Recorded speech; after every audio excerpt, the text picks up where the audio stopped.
এই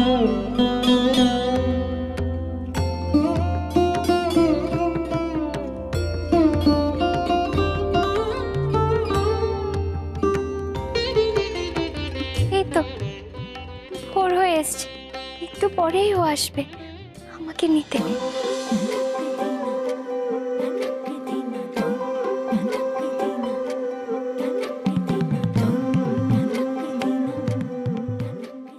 সূর্য তো উঠে গেল, ও এখনো এলো না কেন? তোমরা তোমরা এলে যে?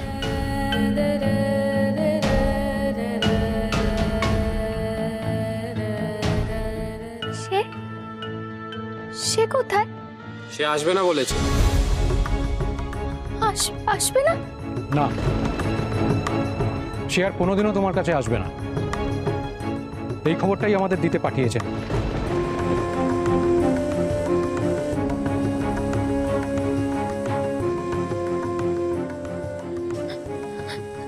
দাঁড়াও, বলে যাও আমায়, যেও না, যেও না তোমরা,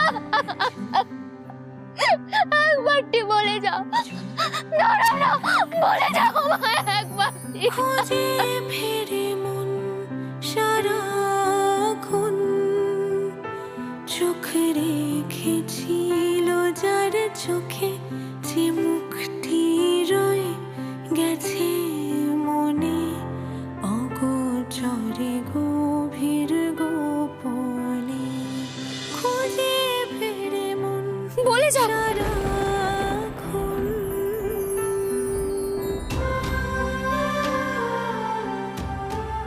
এতক্ষণ তাহলে স্বপ্ন দেখছিলাম, কিন্তু এরকম স্বপ্ন কেন দেখলাম আমি? সবাই বলে ভোরের স্বপ্ন সত্যি হয়, তাহলে কি সে সত্যি আসবে না আমায় নিতে? না না, এ হতে পারে না। কি হয়েছে বাচ্চা? কি হয়েছে? ওমা, কাঁদছিস কেন বাচ্চা? কি হয়েছে? কি হয়েছে? কাঁদছিস কেন? কাঁদছিস কেন লো? বুড়িমা, আমি স্বপ্ন দেখলাম সে আমাকে নিতে আসেনি। ভোরের স্বপ্ন তো সত্যি হয় বলো?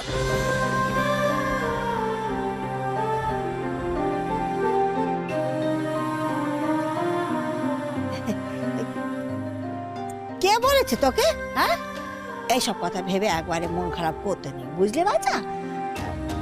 স্বপ্ন স্বপ্ন স্বপ্নই হয়, স্বপ্ন কখনো সত্যি হয় নাকি? কে বলেছে? হ্যাঁ, কে বলেছে তোকে এসব কথা?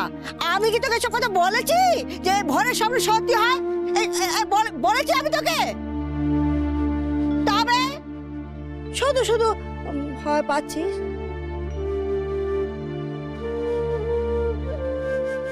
সত্যি যদি নাই হবে, তবে স্বপ্নের কথা শুনে তোমার মুখটাই বা এমন শুকিয়ে গেল কেন বুড়িমা?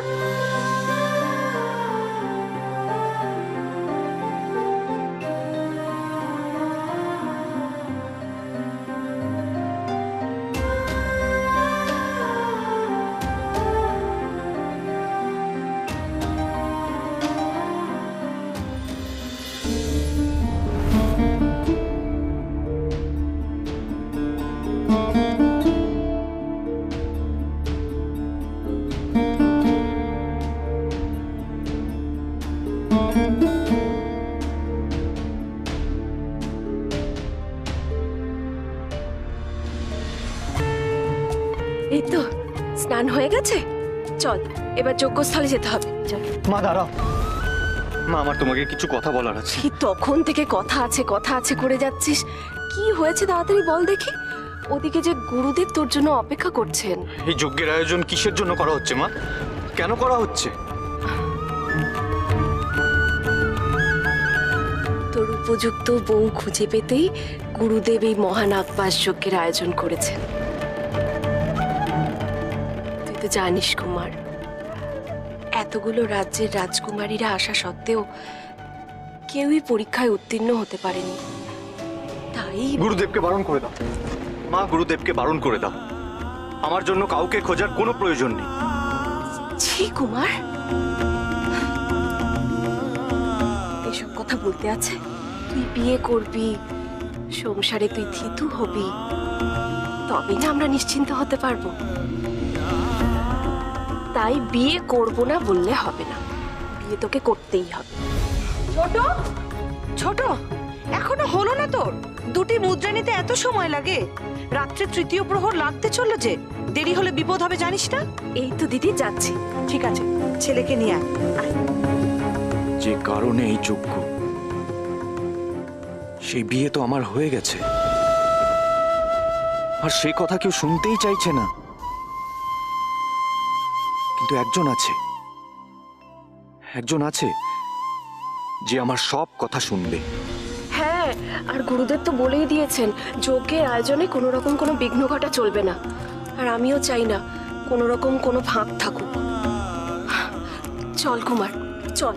আয় আয় আয়। মা, বড় মা, আমি বলছি কি, তোমরা এগো, আমি ঠাম্মার ঘর হয়ে আসছি। হ্যাঁ, সেই ভালো। যজ্ঞে বসার আগে রাজমাতাকে একবার প্রণাম করে আয়, যা। দেরি করিস না যেন, তাড়াতাড়ি আসিস, কেমন? চলো দিদি।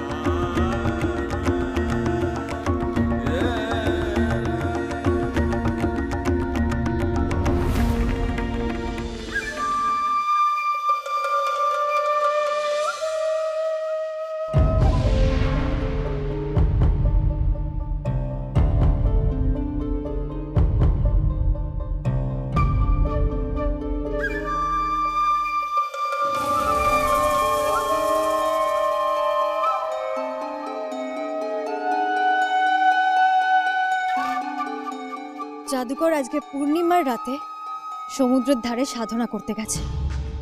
এটাই তো সুযোগ। যেভাবেই হোক আমাকে জানতেই হবে যে নক্ষত্র করে কি হচ্ছে।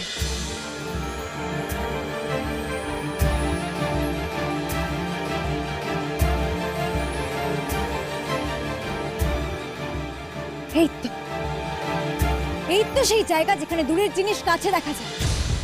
আর জাদুকর তো আমায় শিখিয়েছে সেটা কিভাবে দেখতে হয়। সেটাই একবার প্রয়োগ করলে ক্ষতি কি?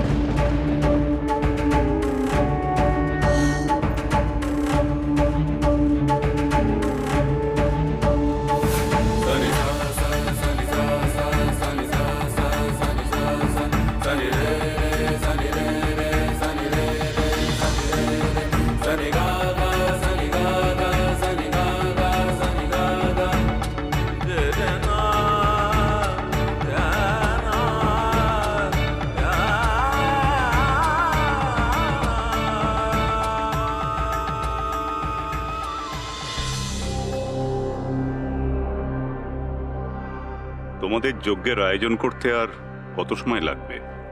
এই তো মহারাজ, সব হয়ে এসেছে।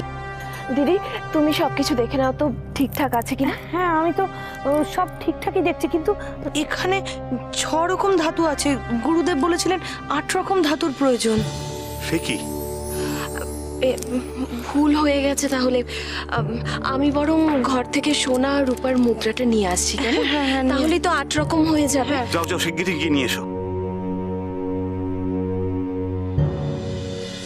কোনো যজ্ঞের আয়োজন হচ্ছে বলে মনে হচ্ছে, কিন্তু কোন উদ্দেশ্যে এই রাত্রির দ্বিতীয় প্রহরে নক্ষত্রকরের মহারাজ যজ্ঞের আয়োজন করছেন? কিসের যজ্ঞ?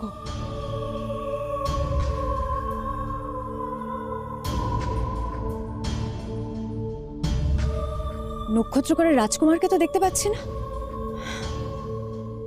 তার মানে এর পেছনে নিশ্চয়ই কোনো রহস্য আছে। আমাকে সবটা জানতে হবে, সবটা।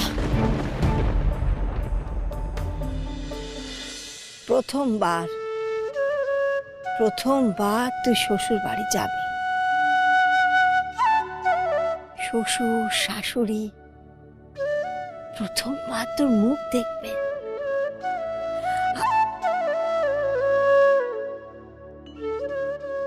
বলি, তুই এরকম শ্যাওড়া গাছের পেতনির মতো চেহারা করে তাদের সামনে কি দাঁড়াবি? তার কি করব বলো বুড়িমা? না আমি জানি সাজতে গুজতে, আর না না আছে আমার শাড়ি গয়না। সে যেভাবে আমায় বিয়ে করেছে সেভাবেই যাব। এ কেমন কথা বলছিস লো? আমি আমার মেয়েকে এমন করে শ্বশুর বাড়ি যেতে দিতে পারি?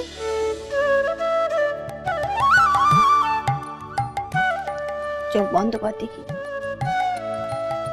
বলি চোখ বন্ধ করলি? কেন? আমি বলছি তাই, চোখ বন্ধ কর। কর না মা, কর, চোখ বন্ধ কর।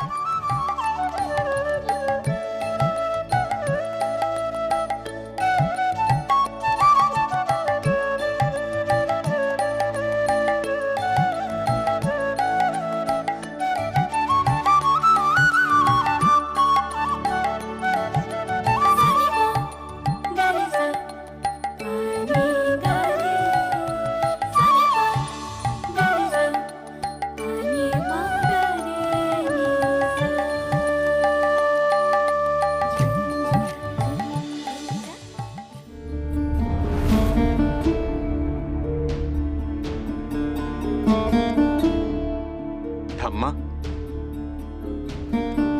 ঠাম্মা,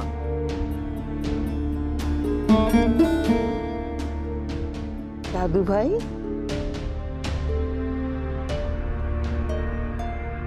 এত রাতে তুমি এখানে? সব ঠিক আছে তো?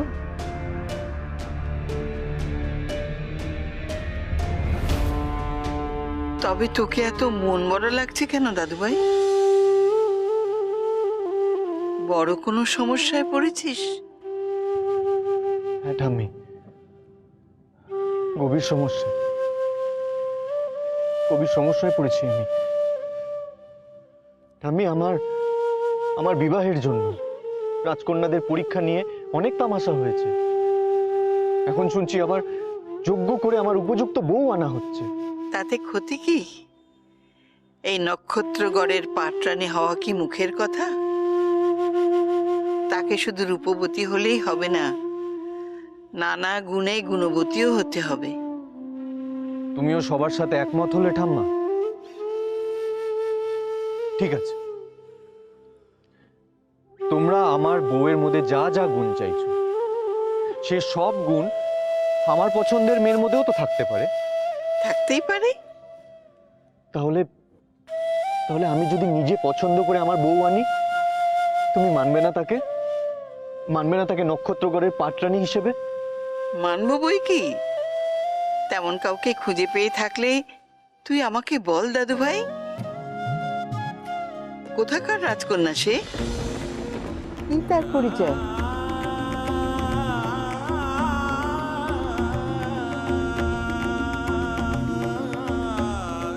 রাজকন্যা? হ্যাঁ, সে তো রাজকন্যাই।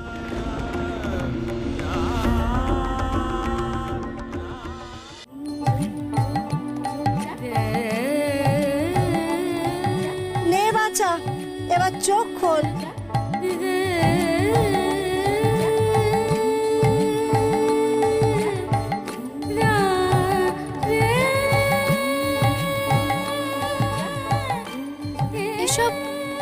এসব কি বুড়িমা? নিজেই খুলে দেখ কি আছে লো। খোল।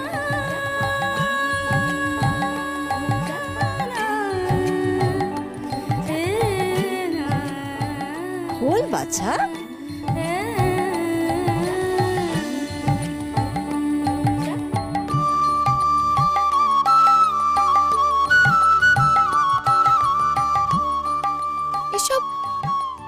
এসব কেন বুড়িমা? এসব আমার কিছু চাই না। এসব কিচ্ছু চাই না বুড়িমা।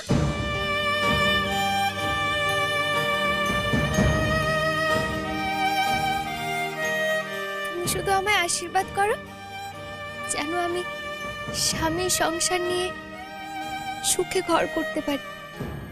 এ কেমন কথা লো ছুরি? তোর বিয়েতে আমি যৌতুক দেব না তো কে দেবে শুনি? আমি কি তোর কেউ নই? না না বুড়িমা, আমি সে কথা বলেছি নাকি? তবে আমি তোর বিয়েতে যৌতুক দেব। আমি যা বলছি তাই কর। নে এখানে চুপটি করে বস দেখি, আমি তো চুলটা বেঁধে দিই। এই তো, এই তো। দেখি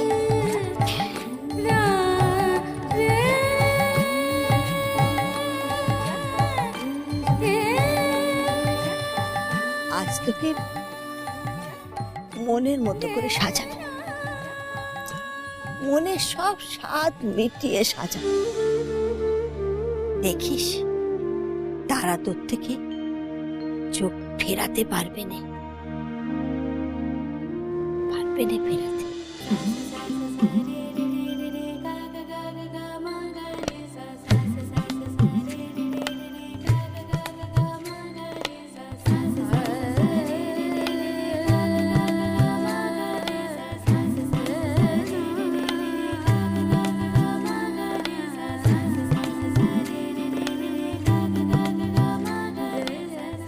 এই তো, এই তো, এইবারে মনে হচ্ছে সাক্ষাৎ রানীমা। দেখ কি যে বলো না তুমি বুড়িমা, কোথায় রানী আর কোথায় আমি। সময় এলে বাছা ঠিক বুঝতে পারবি কোথায় তুই।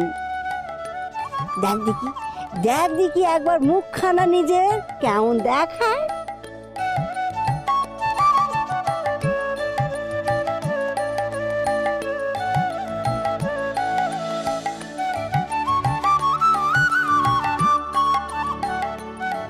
মরি মরি লো, মরি মরি। মুখ একবারে যে লাজে রাঙা হয়ে যাচ্ছিল। তোকে দেখে কেউ নজর সরাতে পারবে না, কেউ পারবে না নজর সরাতে। আমারই নজর লেগে যাচ্ছে, দেখ দেখি।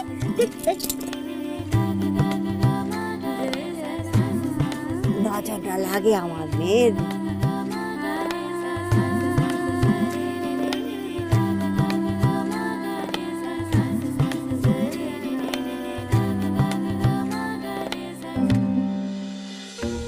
কই আমাকে বল, কোথাকার রাজকন্যা সে?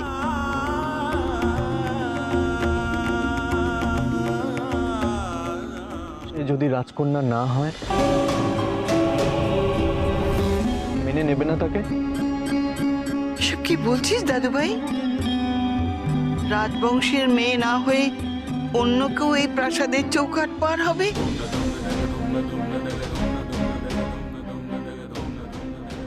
নাই বা হলো সে রাজবংশের মেয়ে, রাজপরিবারের বউ তো হবে। না না, রাজকুলে জন্ম নয় এমন কেউ এই রাজ পরিবারের বউ হতে পারে না।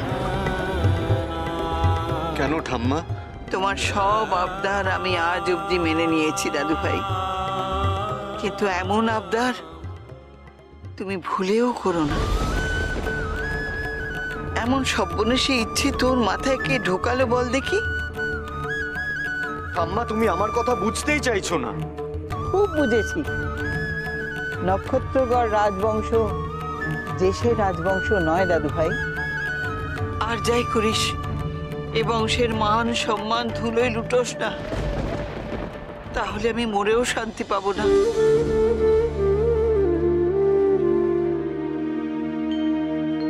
এসব কি বলছো তুমি ঠাম্মা?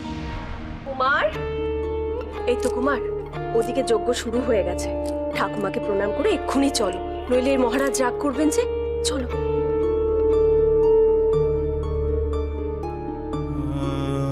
আমাকে ক্ষমা করো ঠাম্মা, তোমাদের অমত থাকলেও আমি সুধাকে বিয়ে করেছি, আর রাজবধূর মর্যাদা দিয়েই আমি ওকে বাড়িতে আনবো। দীর্ঘায়ু হোক, সুবুদ্ধি হোক। যাও যজ্ঞে গিয়ে বসো। এসো, মা আসছি।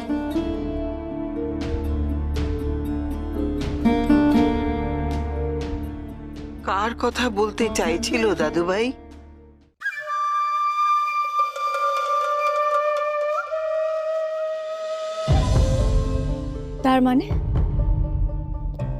তার মানে এই মহানাগপাশ মন্ত্র রাজকুমারের যোগ্য পাত্রীকে টেনে আনবে।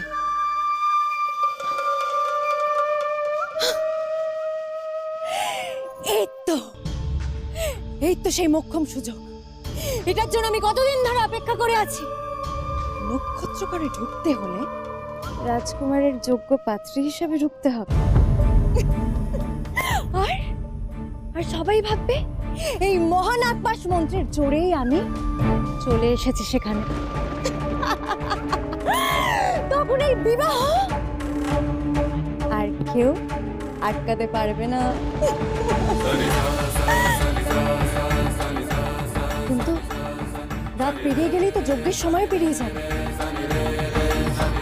আমার হাতে যে আর বেশি সময় নেই, একদম বেশি সময় নেই। যেভাবে হোক আমাকে নক্ষত্রকর যেতেই হবে। কিন্তু কে আমাকে নক্ষত্রকর পৌঁছে দেবে?